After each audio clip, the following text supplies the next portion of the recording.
Good morning everyone, today we're going to be looking at another Seiko Daydate review. After my initial success and a few people's requests for more, I decided to have a look at some different colours of this watch.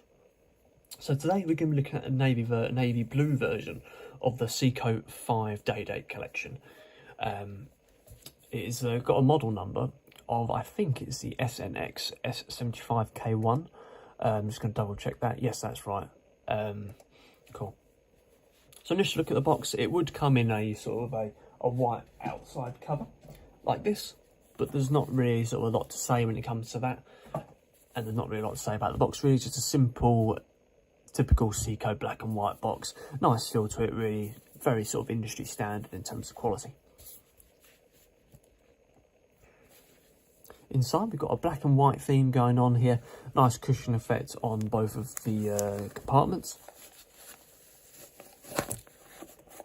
Cushion's nice and Cushion's nice and plump. So here we go, guys. This is the Seiko 5 SNX 575 K1. Retails at around about £160. That's on Amazon. So it's got a 37mm case diameter with around about 11-12mm case thickness. Probably weighs around about 100 grams. And uses an automatic movement with a Seiko caliber 7S26 with 21 joules. That gives you a sort of a guaranteed accuracy of plus or minus, I think it's plus or minus 30 seconds a day.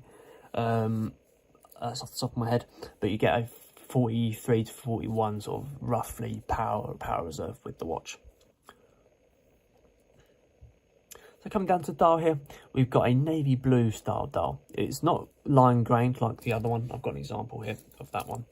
You might be able to notice that on this one, it's got a slight line grain to it. You might be able to see it if I get the light just right.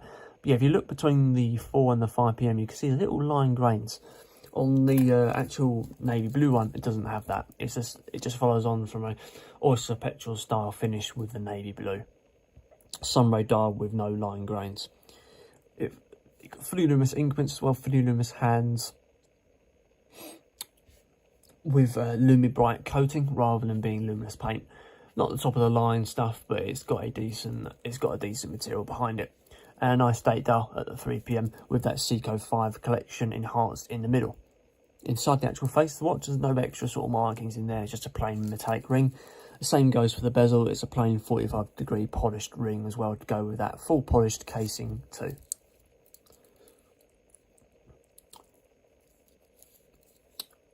Not sure if I mentioned, but you got a Seiko Hardlex glass across the top of the watch, and you get 30 meters of water resistance with the watch. Having a look at the crown here, so the crown is a recessed crown at the 4 PM with a polished finish to match the rest of the casing. You've got two positions. Second position, nice strong feel to it. Is a fairly easy crown to operate despite the fact it's quite deep into the casing. It's a nice strong movement to the hands. First position, if I can get that.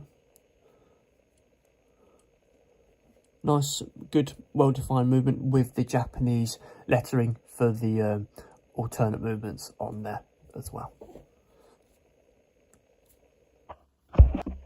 Sorry about that, guys. I had to quickly get my cat out. I don't know why that was. Picks its moments. So, that's obviously the main watch. Let's come down to the strap. So the strap is, quite frankly, is where the things start to fall down. You've got quite a tinny style strap. You might be able to hear that.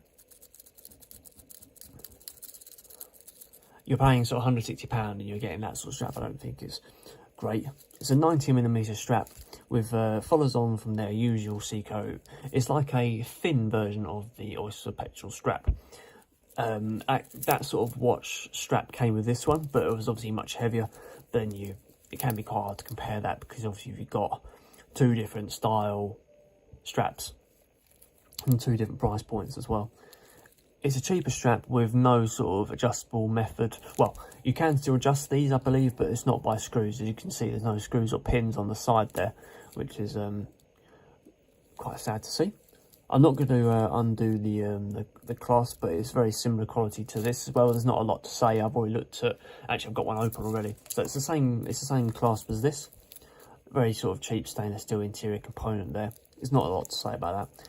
Got plenty of room for adjustment though on the side of the actual strap if you need it, and the actual clasp. Come around the back of the watch. Got no sort of quick release option on the strap unfortunately, but you get a nice transparent view of that Seiko movement in the back there.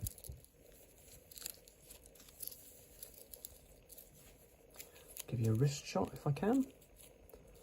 Do a hand shot actually. So there you go guys. That is the Seiko SNX 575K1, retails at £160. I'm going to do a review of this against the Rolex Air King as well, just to give you a sort of a comparison of two navy blue style dials. Hope you enjoyed that, and I'll see you on the next video.